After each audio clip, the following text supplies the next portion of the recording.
Alright guys, today I'm doing a review of this Connie's Kitchen Chicken Sausages Mango and Jalapeno.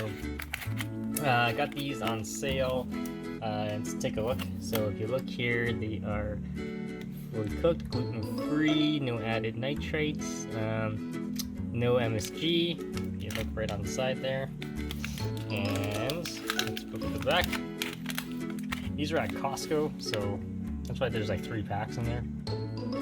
But it's chicken, mango, jalapeno, celery juice, garlic casing, and that's about it. So yeah, looking forward to try this out. So I'm gonna cook it up and do a quick taste test for you. So stay tuned, guys.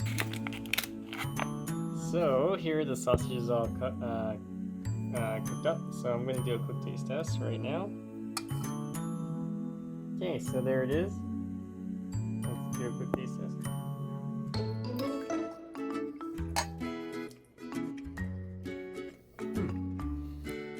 It's actually pretty good.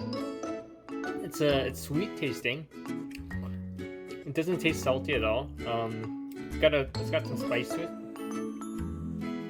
Yeah, it's actually really sweet tasting. Not overly sweet, but it's got a sweet taste. It's not salty. It's got some kick to it. I don't taste the mango, but maybe the mango is giving it the sweetness. Definitely check it out, guys. If you have questions, comments, post below, subscribe to the channel.